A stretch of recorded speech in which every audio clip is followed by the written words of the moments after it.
The first thing I'm going to ask you is to tell me about your father. My father is an Afro-Métis guy, which means he has some indigenous blood in him. He grew up black in, we'll say black Nova Scotia, because Nova Scotia is probably the most segregated place in Canada. They have communities there that have all white communities, and the blacks were on the outside of the communities because they were doing domestic work, and rarely were you in town if you were black, especially at night. What are you doing here after dark? Boy, was what they used to say in those days. Of course, when my father's day, they called you colored, Negro, colored, then it became black in the 60s. That was our generation, so our generation was different. But my father was a military guy. One of my uncles was killed. I said, one of my uncles was hung by the government for murders. To this day, we don't think he did. And he was my grandfather's best friend, so my grandfather took off. He left his family and came to Toronto over the court proceedings and the stuff that happened at that time. So my family then was a bandit. My 14 kids, there was 14 kids at the time, and that was my father was the oldest. So as the oldest, he had to put up man of the house and go to work. So he went to work on ships down in Halifax Harbor, because that was the biggest harbor at the time. And on one of the ships, the guy said, no niggers are going to be working on this ship as long as I'm here. Ended in a fight. Didn't work out for that guy. He got killed. My father went to jail for manslaughter for a couple of years. Came out, joined the army. Became a sergeant in the army. When he was in the army, traveling across Canada, training black troops during World War II, he met my mother in Sudbury, settled, and then after the army, he settled down in Sudbury. And then she became pregnant with me, and he moved to Toronto, into the Kensington Market area when I was 2 years old. So I grew up in the Kensington Market area. Because he was a military guy, there was an Army-Navy club position for him to manage. He got that position. So in my eyes growing up, I looked at he was a big tough guy too. So in my eyes, growing up looking at my black father in a black neighborhood, as being one of the only two business owners or business managers in that case. So he managed the Army-Navy Club. In the Kensington Market, there was a Jay's Barbershop, a black barbershop downtown. And that was the only other black business in the city. So when I grew up, I looked at my father as he was a community leader, tough guy, pillar, didn't take any shit from the cops or anybody else. And so we felt protected by that father. Like he would step, rah, rah, rah, what do you bother my sons for? So we felt that kind of protection from him. But here's the but. Because I grew up in the 60s, say it loud, I'm black and I'm proud, that was opposite than his thinking. His thinking was get along with the white man as best you could. Get the best job you can and live a comfortable life like that. Don't cause any ripples. Don't cause any things. Don't come up against them. Don't argue with them. Just do what you're supposed to do and get by. That was his philosophy. And our philosophy was like, screw him. We'll take it over.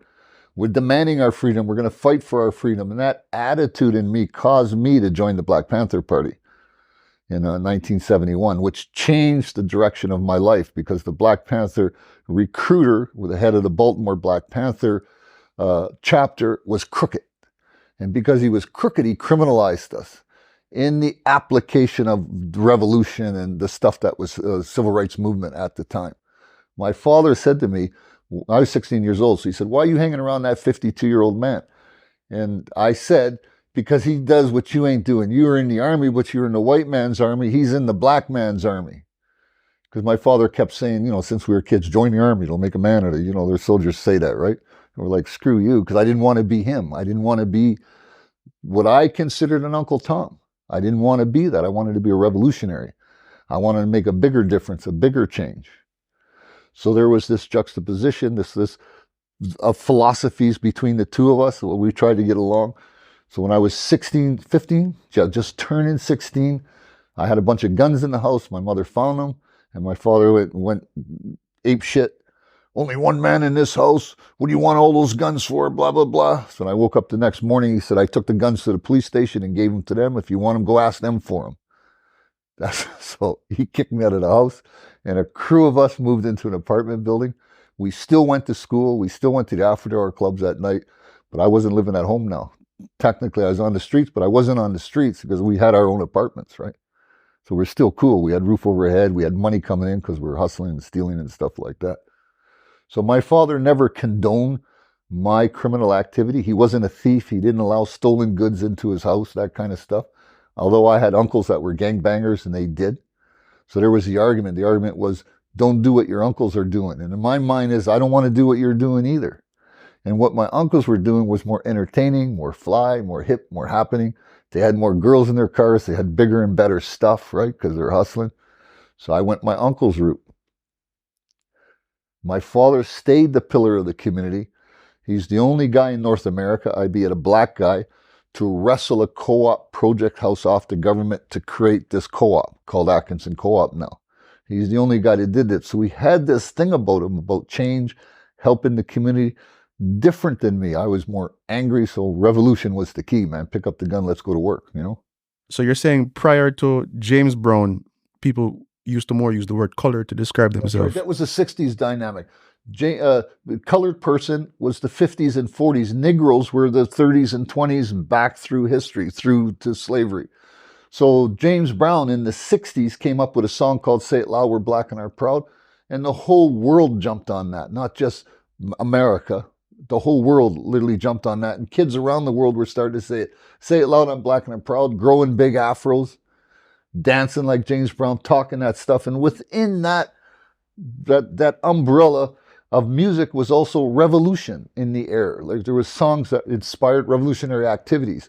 Rise up, demand stuff. It was the civil rights movement. The freedom for the people's movements is what it was called. Yeah.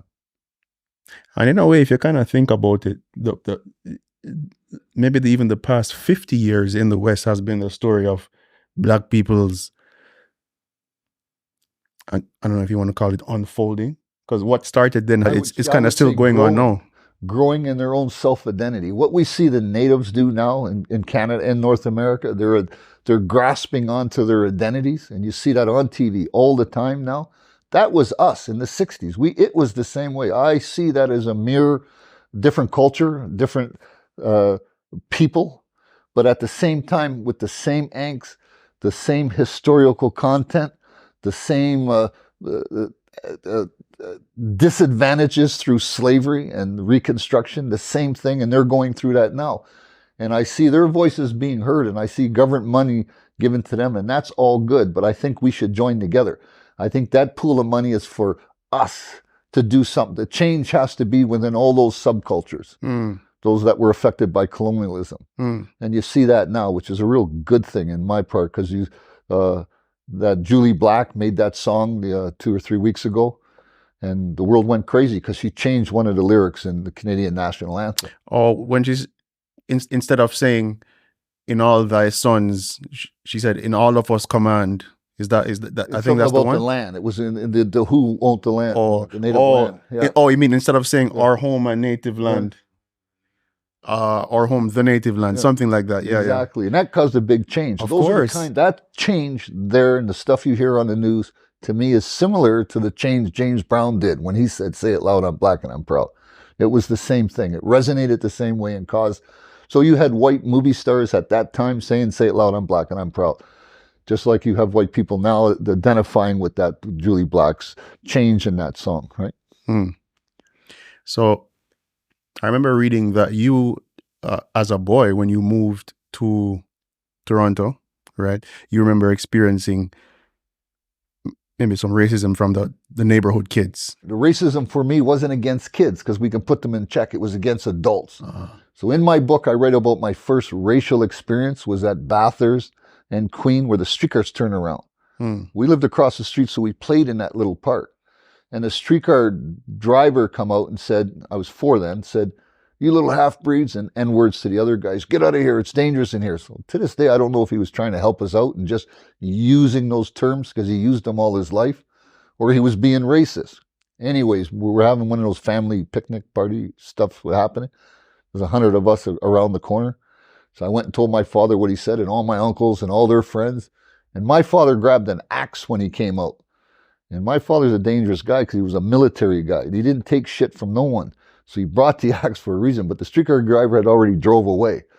So that was my first experience. The next was police calling us, pulling my father over and saying, calling him the N-word, pulling him over. My father's already ready to fight. My mother, cool down, cool down. And they would say stuff like, are those half-breeds okay?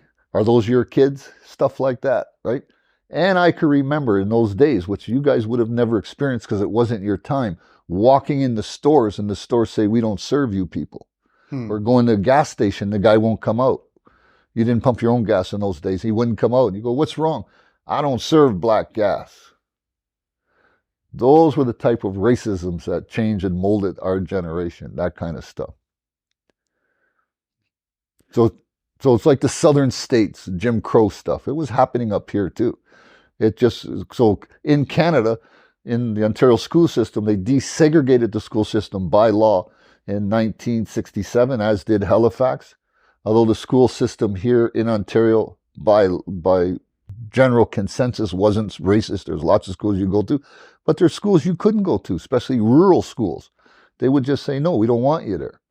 And you literally have to fight the government to get your kid to go to that school. So when black folks that I know said we walk 5 miles to go to school uphill in a snowstorm, they weren't lying. I always thought they were full of shit, but they weren't lying, because when I went to Nova Scotia, I could see they walked past 3 white schools before they can get to their black school. So they did have to walk those longer distances and do that. Another thing I put in my book is we pull up. My father used to go fishing. He would take all his 14 brothers and sisters, and they'd all go picnic. So I remember going into a store, and the little kid runs in, Mom, there's a circus in town. Can I go? There's a circus. And she goes, what are you talking about? He goes, there's a whole bunch of ends just pulled into town and a whole bunch of cars. There's a circus in town. That's what we went through. That was that time in history where it changed after 1967 because Trudeau government changed the Immigration Act, allowing more people of color to come into Canada on a point system, and more people did come. And so there was Trinidadians, Jamaicans, Barbadians here. Well, there's some people from the Middle East, but not many. Some people from India, but not many. When we were kids, we didn't see a turban in the neighborhood. We didn't see people dressing in hijabs and Muslim stuff. We just didn't see it. It wasn't here. The Immigration Act didn't allow it. This was a white country. And you had to survive it and get along in it. So there was opportunities, but there weren't a lot of opportunities.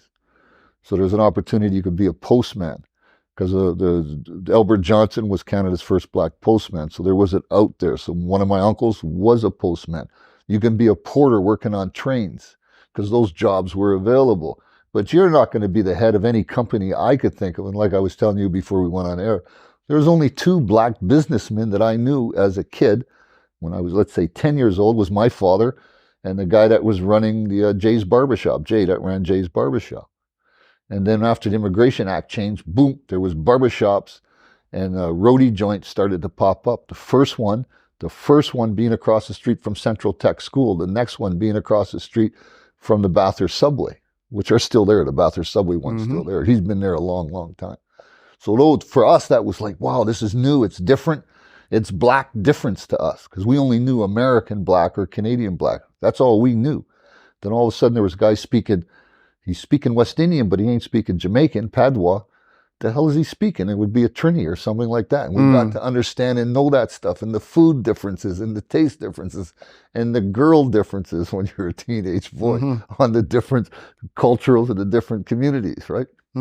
So it was like a game changer and eye opener for America, this change, especially for Canadians. For us in the downtown core of Toronto, it was a major change, this 60s thing happening, cultural revolution, a sexual revolution for women's lib. This when women's lib started then, because they rolled off of the civil rights movement. They had civil rights that needed to be addressed too. So the first major book was Germaine Greer's book, The Female Eunuch, that came out in 1968 and galvanized the women's movements, with a lot of black women jumped on board too, because it was 2 movements they were fighting for. The women's movement and the black movement. So they combined the 2, the women's black movement, right? That's still going on today. They're still trying to be recognized and still get their kudos and their stuff, right? I was going to say, the more things change, the more they remain the same. Exactly. Yeah. What do you think about that? I'm going to get back to the chronological idea. That's I made a point that 50 years ago, for us blacks in North America, is the same as what's happening now for the natives. Their resurgence into respectability and, we are part of you kind of thing. We are part of the fabric of this country. So it's the same thing. Nothing's changed in 50 years as far as the struggle for survival, A, to get ahead, B, although we're better off now, we, both natives and blacks, Afro-Métis, I call myself because I'm both, we are better off now because we, as a group, have more educated children around us. Yes. That's the bottom line. So in our large criminal family, which I have, or I come from the most incarcerated family in Canadian history, there's one of us Scotians in every jail you go in, correct? Yes. Yeah, so that's what I'm talking about. Hey, cuz, what's happening, man? Hey! So every jail I go in, I hear that. I went to BC thinking I wouldn't hear that. And I'm in BC like a month thinking this is pretty cool. Hey, cuz, what's up, man? And I had a cousin come out there and I said, why are you out here, man? He goes, I come out here because you're out here. There you go. Interesting. Now, you're growing up in Toronto. Tell me about how you transitioned maybe into crime as a youth. Okay, so at 10 years old, I'm arrested by Bert Novus. Bert, but he's a hold squad top dog. The hold-up squad then was like the task force now. They didn't have a task force. The hold-up squad did the task force stuff. He was a community cop out of 14 Division, but he was a hold-up squad officer. Those were the gunslingers for the police force. If you were a really bad guy and you carried a gun, the hold-up squad came at you. Now they got a squad called the Guns and Gang Squad. Same kind of squad. So they're the ones that knocked on your door. So I'm arrested at 10 years old from one of the heads of the hold-up squad. And you have to ask, why would someone of that stature, that height, be picking on a little kid? So we stole a bicycle bell, me and Junior McDonald in my book. A $2 bicycle bell. And he grabbed us, took us to the police station.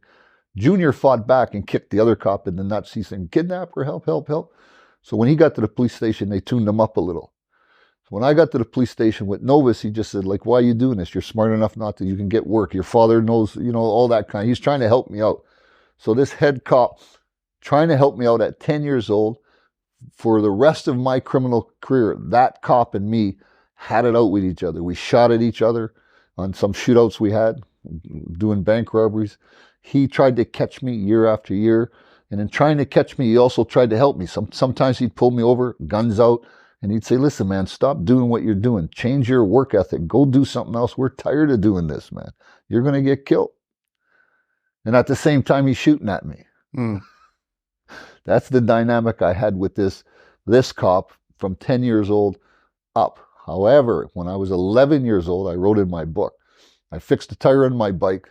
You use matches to stick the patches on. You burn the glue, right? Anyways, I'm walking down the street with my bike. They're just starting to build the project. So all the other houses, there's boards all around it. And we lived in one of the old houses adjacent to that.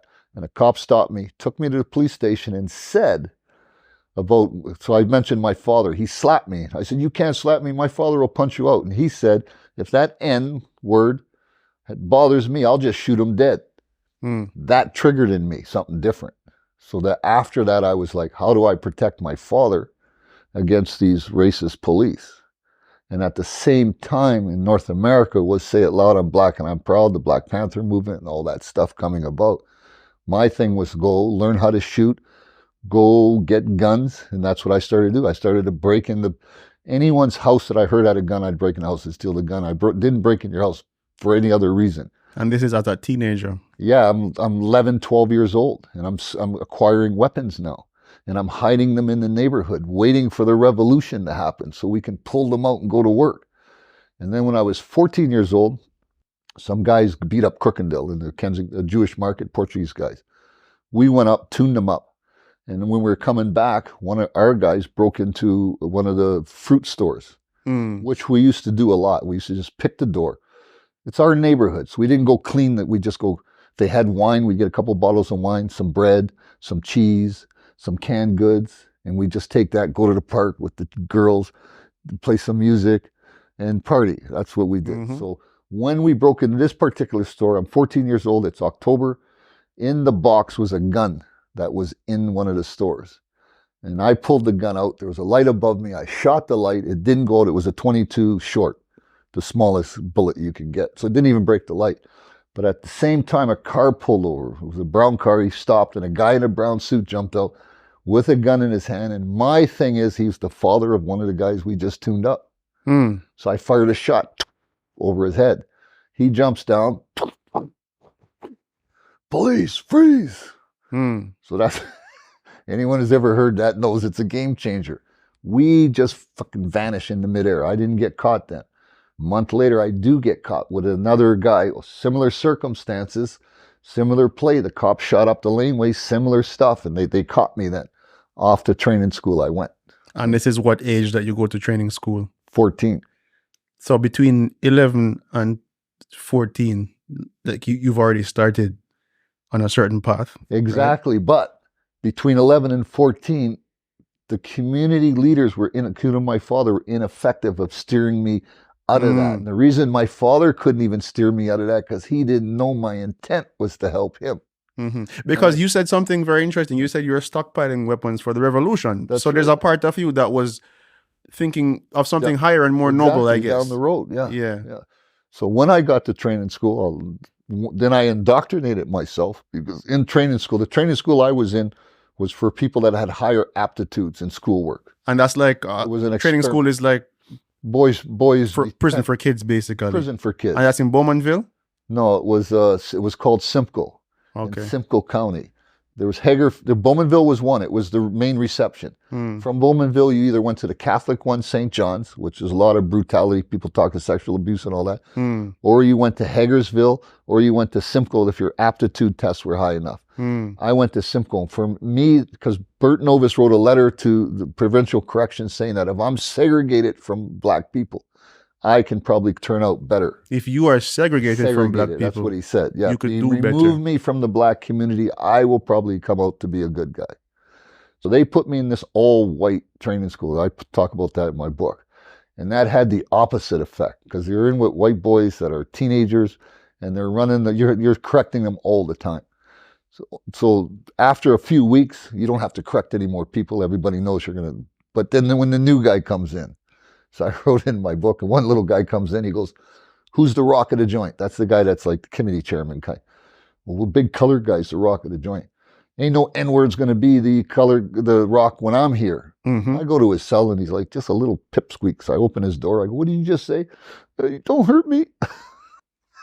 Training school, one of kiddie stuff, right? One of those things. But that racism, it infects you and changes you. So what happened is, because I was in a hole a lot, tuning people up, obviously, you to the hole. While I was in the hole, the librarian would say, "What books do you want to read?" And then one day she comes here, "I got a budget to get new books. I want you to order the new books."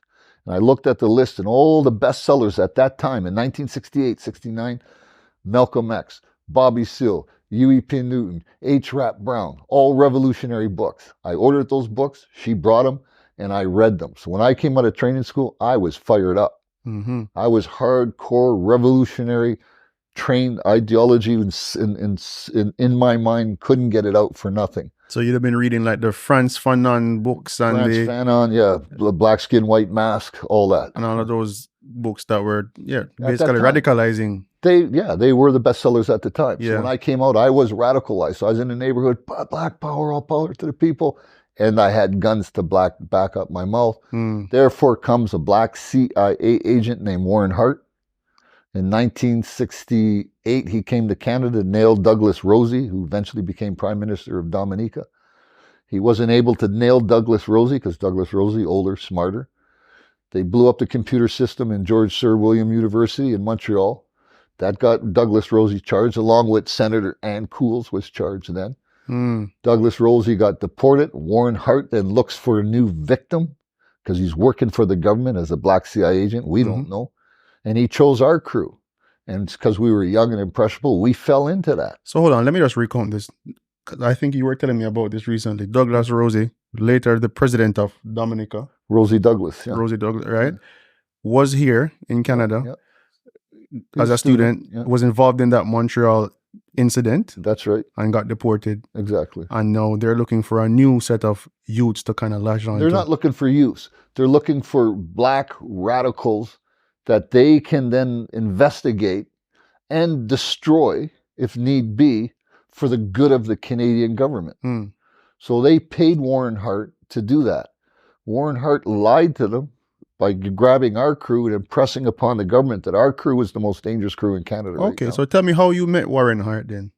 Okay, so I was in school, and a guy named Laverne Dorsey, one of my friends at the time, who was also like me, revolutionary orientated. Laverne Dorsey ends up going in to join the army and was a black watch guy, top dog for 15 years. So he come running up to me, brother, man, oh shit, there's a Black Panther recruiter in town, man, and he wants to talk to us, man. And I'm like, I don't think so. And then I asked him, how does he know me? Because I told him everything there is. Man, we're going to do this, man. We got the Black Panthers on our side. Oh, man. So then I met Warren Hart. He took us to his house. The thing that got me is he said, because he's a demolition expert. That's like playing with firecrackers when you're a kid. You can't tell a kid you're a demolition expert and expect him not to light up. So that's just making bigger firecrackers, bombs, right? So I was interested in that. And then he said, I can teach you cop and evasion stuff. I can teach you evasion tactics and how to deal with the police. Okay, I'll jump into my story over a 20-year period. I'm the first guy in Canadian history or in North American history to use a spike belt to stop cops from chasing us. Where did that come from? It came from Warren Hart. And the teaching he did how to escape and evasion was his thing. Plus he taught us how to make bombs. So that took me from a criminal perspective when I started involving myself in more criminal activity to get the stuff to give him to go to the Black Panther Party. My rep in the community and with mob guys was, don't fuck with this guy. He makes bombs. He doesn't play around. Plus he has access to all these weapons. Plus he's in the Black Panther Party. So I could strut my stuff and go anywhere. So Jane and Finch didn't exist yet. Scarborough really didn't exist yet. So it was the downtown core, we'll say from St. Clair to the waterfront. We'll say from Western Road to Parliament Street. We'll say that's the east, that's the downtown really core of the city, right? And in that core of the city, our crew walked around heavily armed, running with our big afros, running this Black Panther stuff. We would even stop police cars if they stopped you. We would pull behind the police car and just stand there, like the Black Panthers in the state did. And then say to you, you have the right to remain silent, brother. Don't let this pig tell you different. All this kind of stuff we used to do. So that caused us a lot of heat. So then Hart's specialty was robbery. That was his addiction. And there's a guy named Eddie Conway who spent 42 years in prison who founded the Baltimore Black Panther chapter with Warren Hart. Warren Hart ratted him out on a murder happened in that particular halfway house. He did 42 years before he exonerated. The people all believe now that Hart killed the guy, not him. Right? So he did 42, and he wrote a book, the Eddie Conway story, and he died 4 months ago, after 42 years in prisons and 5 years out. He said in his book, the point I'm getting to, he said in his book that why did Warren Hart want me to do robberies all the time? It didn't make sense. I'm not a robber. When we hit our crew and he said, I want you guys to do a robbery, we're like, yeah, let's bring it on. So we started robbing. And because of that, I've robbed more banks in Canadian history, more jewelry stores, more fur stores than anyone else. Because we had a big downtown crew that were busy in the downtown part of Toronto. There was lots of fur stores, lots of jewelry stores, lots of work for us in downtown Toronto. If we were in, let's say, Sudbury or Timmins or even Montreal, there wouldn't have been as much work for us downtown. Right. So we became really good at what we were doing. We became really good at stealing guns, really good at stealing furs, diamonds. And that money turned into the Black Panther Party. Then we were robbing a place at Harbert and Spadina, and we had a shootout, and we went to jail. So I went to jail at 17. And I spent 33 years in jail after 17 because I continued to play this game. Every time I got out, it was like, let's get back at it. So by the time you're 17, you've already lived a full life. Exactly. Yeah. So when I walked into prison at 17, I write that in my book.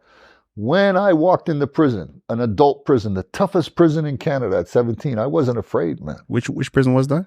Well, it was Kingston and Millhaven. So Millhaven was the tough prison. Kingston was reception then, and but Millhaven was the cream of the. You can die in Millhaven pretty easily if you fuck up. But I wasn't afraid because I had uncles and cousins and that already there.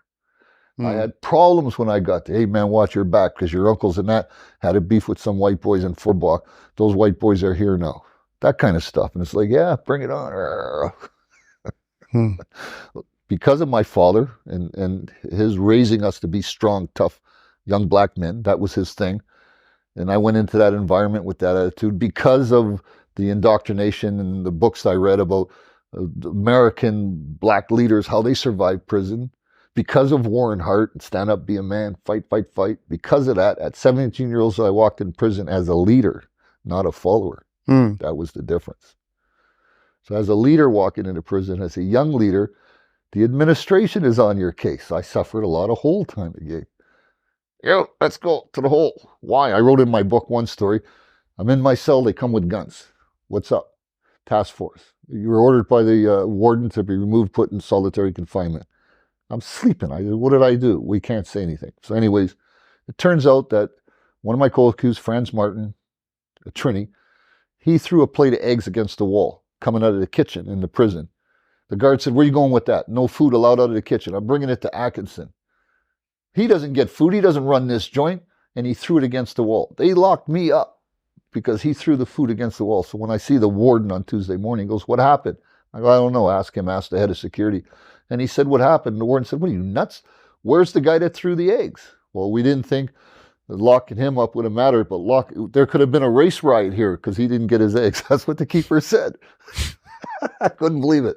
So I'm locked up in the hole because someone else threw eggs on the wall. That was the life of a leader in the situation. And I use that as a point because I was a leader of the crew of guys that were there. I didn't do anything, but I had to go suffer because of what one of my guys did. So likewise, I had to suffer from what my uncles and my cousins did. My first day in training school was, are you related to Perry, my cousin? Yeah, whoom, bang, right in the mouth by a big 6-foot-something guard. That's my first day walking into a correctional institute. I get punched in the face. Not for what I did, but for what one of my cousins did. So that was, when you say, So when I went to jail at 17, I had already lived someone's life a couple of times. Yeah.